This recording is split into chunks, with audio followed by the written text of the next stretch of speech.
तेजस्वी जी के नेतृत्व, हाँ लीडर तो रहेंगे ही, और एक उनके सहयोगी होंगे, सभी दल से दो लोग होंगे। तेजस्वी जी के नेतृत्व, हाँ लीडर तो रहेंगे ही, और एक उनके सहयोगी होंगे, सभी दल से दो लोग होंगे।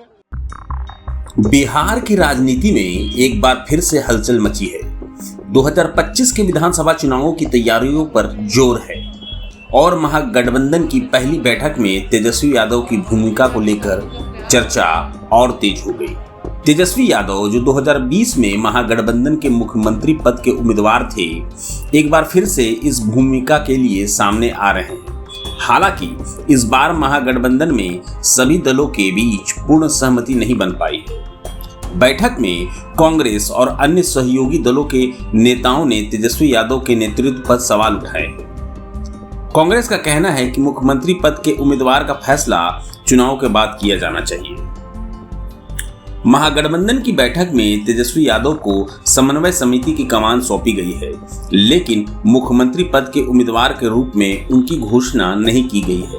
यह स्पष्ट संकेत है कि महागठबंधन में अभी भी मतभेद है। राजनीतिक विश्लेषकों का मानना है कि महागठबंधन को एकजुट होकर चुनाव में उतरना होगा, वरना एनडीए को फायदा हो सकता है। जनता भी चाहती है कि विपक्षी दल मिलकर एक मजबूत विकल्प पेश करें। बिहार की राजनीति में अगले कुछ महीने बेहद महत्वपूर्ण होंगे। क्या महागठबंधन एकजुट होकर चुनाव में उतर पाएगा?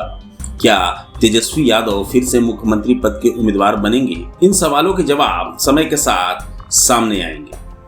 महागठबंधन इंडिया अलायंस के सभी बिहार के पार्टनर्स आप सब लोगों के सामने उपस्थित हैं। कांग्रेस पार्टी से उनके प्रभारी, प्रदेश अध्यक्ष और दोनों सदनों के नेता भी हैं। अब्दुल बारी सिद्दीकी साहब राष्ट्रीय जनता दल की तरफ से हम लोग हैं। लेफ्ट पार्टी और तीनों लेफ्ट पार्टियों के सचिव और सीनियर नेता यहां उपस्थित हैं। वीआईपी पार्टी के हमारे संस्थापक बड़े भाई मुकेश साहनी जी भी यहाँ उपस्थित हैं। और आज हम लोगों की पहली बैठक जो है महागठबंधन की हुई है और हमको लगता है कि काफी हर विषयों पर हम लोग ने चर्चा की है। बिहार की क्या स्थिति है, बिहार के लोगों की क्या चिंता है, इन सभी पर बातचीत हुई। खास तौर पे जो मुद्दे हैं, जो बिहार के मुद्दे हैं, गरीब के मुद्दे हैं, नौजवान, महिला, बुजुर्ग, गरीबी, पलायन, बेरोजगारी, सब पे हम लोगों ने चर्चा किया है। बिहार के लोगों में बड़ा गुस्सा है, नाराजगी है ये खटारा 20 साल की सरकार से। 20 साल से बिहार को इन्होंने इन्हीं की रिपोर्ट में, केंद्र सरकार की नीति आयोग की रिपोर्ट में देखें तो बिहार सबसे गरीब है। 2 करोड़ से भी ज्यादा पलायन, जो लेबर वाला जो मिनिस्ट्री है उसमें रजिस्टर्ड है लेबर, केवल रजिस्टर्ड, नॉन रजिस्टर्ड की अगर बात करें तो लगभग 4 से 5 करोड़ लोग बिहार से पलायन करते हैं। यानी पलायन में देश भर में नंबर 1 बिहार, गरीबी में बिहार जो है नंबर 1 है, बेरोजगारी में बिहार नंबर 1 है, अपराध में, बढ़ता अपराध में बिहार नंबर 1 है। ऐसी ऐसी घटनाएं अभी देखा गोपालगंज में भी, किडनैप करके एक युवती के साथ जो है गैंगरेप किया गया। नालंदा मुख्यमंत्री जी के गृह क्षेत्र में महिलाओं पर दुष्कर्म करके पैरों पे कीलें ठोकी गई और खेतों में फेंक दिया गया। पुलिस की पिटाई हो रही है, पुलिस को भगाया जा रहा है। अपराधी बेलगाम हो चुके हैं, अपराध बढ़ता जा रहा है। बिहार में कानून नाम कि कोई चीज नहीं रह गई है। लॉ एंड ऑर्डर का क्रिमिनल डिसऑर्डर हो चुका है बिहार में, ये स्थिति है। और इसका दोषी और कोई नहीं, मुख्यमंत्री जी को हम क्या बोले तो अचेत अवस्था में, लेकिन नरेंद्र मोदी जी, गृह मंत्री अमित शाह जी बार बार बिहार आते हैं, उनको जवाब देना चाहिए। उनके पास होम मिनिस्ट्री है, बताए बिहार में कितना अपराध बढ़ा हुआ है, क्या काम हो रहा है। और केवल नीतीश कुमार जी इसके दोषी नहीं, पूरा एनडीए, खासतौर पे भाजपा, चाहे भ्रष्टाचार बढ़ाने में, किसी के अधिकारी के यहाँ, इंजीनियर के यहाँ छापा पड़ता है तो करोड़ों रुपए मिलते हैं, कहां से आ रहा है। यानी बिहार में भ्रष्टाचार और अपराध असल में डबल इंजन यही है। एक इंजन भ्रष्टाचार में है और दूसरा इंजन आपका अपराध में है। मुद्दे पे ये लोग कोई नहीं बात करते हैं। बिहार को इन्होंने क्या दिया, प्रधानमंत्री नरेंद्र मोदी जी, आज तक आप 11 साल से प्रधानमंत्री हैं, लेकिन बिहार को आपने केवल ठगने का काम किया। लोगों ने विश्वास किया आप पे, वोट किया, प्रधानमंत्री बनाया, सबसे ज्यादा सांसद भेज के दिए, इतने दर्जन भर मंत्री बना के रखे बिहार में। क्या किया है बिहार के लिए? एक काम बता दे, एक उपलब्धि बता दे इनके मंत्री, या इनके 20 साल की जो डबल इंजन की सरकार जिसका नेतृत्व मोदी जी और नीतीश जी कर रहे हैं, एक काम बताए जिसमें बिहार, सकारात्मक काम बताए जिसमें बिहार नंबर 1 हो। 20 साल में ऐसा कोई काम किया हो तो? हर चीज में पीछे, प्रति व्यक्ति आय में सबसे बिहार पीछे, प्रति व्यक्ति निवेश में बिहार सबसे पीछे, किसानों के आय में बिहार जो है सबसे पीछे है। तो कोई काम इन लोगों ने 20 साल तक नहीं किया। हम तो पूछते हैं कि बिहार को आपने क्या क्या दिया 11 साल में और गुजरात को क्या दिया, जरा इसका आप हिसाब किताब दे दीजिए। तो हम सब लोग सभी मुद्दे पर हम लोगों ने बात की है। जनता की जो मुद्दे हैं, गरीबों के जो मुद्दे हैं, बिहार के जो मुद्दे हैं, और इस बार हम लोग कोई अपने लिए लड़ाई नहीं लड़ रहे, बिहार के लोगों की लड़ाई लड़ रहे हैं।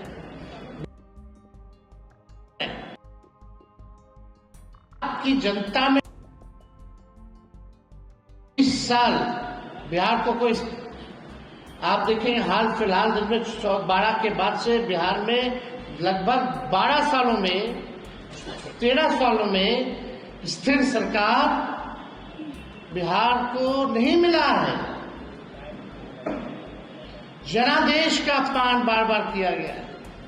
तो इसलिए हम लोग सब लोगों ने मजबूती के साथ, महागठबंधन के लोग, हम सब लोग जनता की आवाज बनेंगे, जनता के बीच जाएंगे, एक साथ जाएंगे, हर एक मुद्दे पर मजबूती के साथ लड़ेंगे और इस बार गरीब की सरकार बनाएंगे, जनता की सरकार बनाएंगे। आज घूसखोरी, थाना ब्लॉक चले जाइए, अंचल अधिकारी नापी में जमीन के कितना घूसखोरी बढ़ गया, थाना, शराब बंदी है लेकिन फिर भी शराब उपलब्ध, कितना करोड़ों हजारों लीटर जो है शराब केवल पकड़ा गया। 40,000 करोड़ का पैरेलल आपका जो है बन गया है मार्केट, ब्लैक मार्केट। किसी एक अधिकारी पे कार्रवाई नहीं, किसी मंत्री पे कार्रवाई नहीं, पुल गिर जा रहा है, चूहा काट दे रहा है, चूहा शराब पी जा रहा है।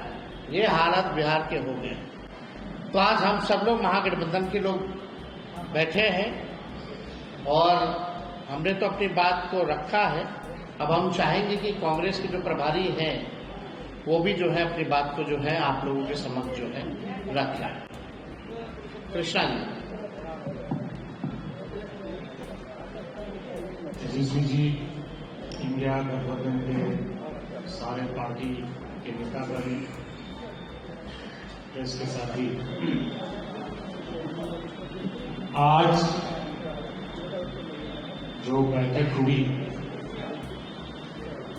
इसमें तमाम इंडिया गठबंधन के दलों ने अपनी अपनी बात रखी और मैं ये आप सबके बीच रखना चाहता हूं कि यूनिटी और क्लैरिटी के साथ इंडिया गठबंधन बिहार में चुनाव लड़ेगी।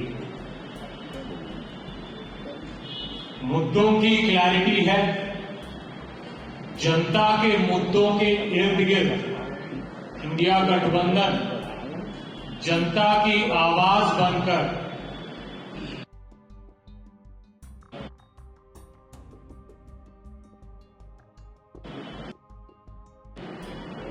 जनता के मुद्दों पर सवाल करेंगे।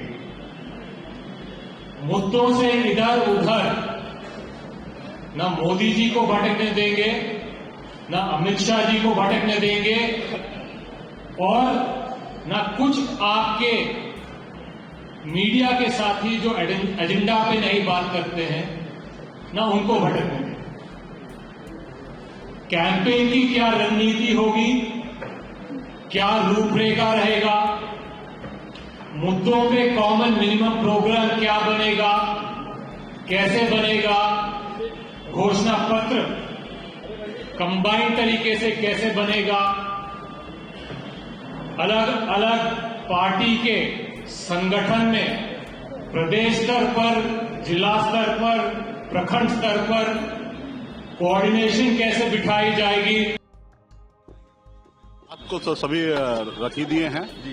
हम लोग जनता के मुद्दा को लेके जाएंगे और बिहार में बदलाव, खास करके बिहार के युवा के लिए, गरीब किसान के लिए, मजदूर के लिए, जो बिहार से बाहर रह रहे हैं उनके लिए हम लोगों को लड़ाई लड़ना है और एकजुट होकर हम लोग लड़ाई लड़ेंगे।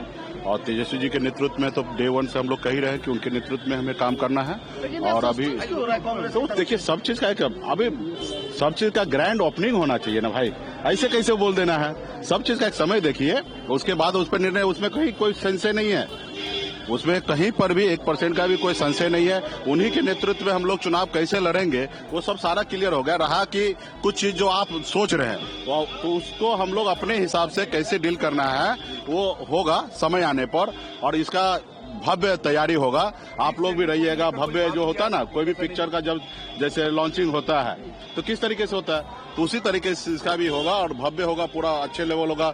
हमारे दिल्ली से बड़े बड़े नेता जो है वो लोग आएंगे, सारे लोग रहेंगे मजबूती से। वो सब चीज जिस पे आप लोग नजर दिखाना चाहते हैं वो उस पे हम लोग आगे करेंगे। आपके पार्टी के हर पार्टी से 2 सदस्य होंगे और सब मिलकर डिसीजन होगा। तेजस्वी जी के नेतृत्व, हाँ लीडर तो रहेंगे ही, एक उनके सहयोगी होंगे, सभी दल से 2-2 लोग होंगे और उसके ऊपर हम लोग आगे काम करेंगे। आगे वाले समय में और भी बहुत सारा हम लोगों ने पॉलिसी बनाया है। समय रहते रहते आपको सारी चीज की जानकारी दी जाएगी। ये सब हो चुका है, इसमें भी कहीं कोई कंफ्यूजन नहीं है और किसी को कोई चीज का कंफ्यूजन नहीं है। ये सब हम लोग आने समय रहते हुए सारी चीज क्लियर कर लेंगे। एक सवाल है कि जेडीयू कार्यालय के बाहर बड़ा सा पोस्टर लगाया गया और लिखा गया उसमें कि 25 से 30 फिर से नीतीश। आप लोग कह रहे हैं कि वो एनडीए में, देखिए वो जीतेंगे ही नहीं, वो समस्या ही नहीं, वो चुनाव जीतेंगे ही नहीं। वो लगाने के लिए तो लगा ही सकते हैं। आप एक आदमी से खाली पूछ लीजिए, जाके रफली जाके लोगों को पूछ लीजिए क्या नीतीश कुमार जी के नाम पे आप वोट देना चाहते हैं, तो हर कोई बोल देंगे नहीं। ठीक है, तो वो चुनाव ही नहीं जीत रहे तो लिखने के लिए तो लिख दीजिए। जनता का इस बार सरकार बनने वाले हैं, लालू जी के विचारधारा वाला सरकार बनने वाले हैं। मेरा तो आप सबको हमने कहा ना, मेरा अपना तेवर क्लेवर है और हम जो भी चीज करते हैं डंके के चोट पे करते हैं। ठीक है, अब देखिए कि भाजपा इतना नौटंगी पे उतर गया है कि इस तरीके से बयान ओछा हरकत उन्होंने किया कि रात को घूम रहे, इस तरीके से बयान उन्होंने दिया। अब बताइए मुकेश सहनी का इतना बुरा दिन आ गया कि इन लोगों के पीछे पीछे हम लोग घूमेंगे। तो आने वाला समय में मजबूती से हम लोग अपनी सरकार बनाएंगे, अपनी विचारधारा वाली सरकार बनाएंगे। प्रभातखबर.com, विश्वास वही, रफ्तार नहीं।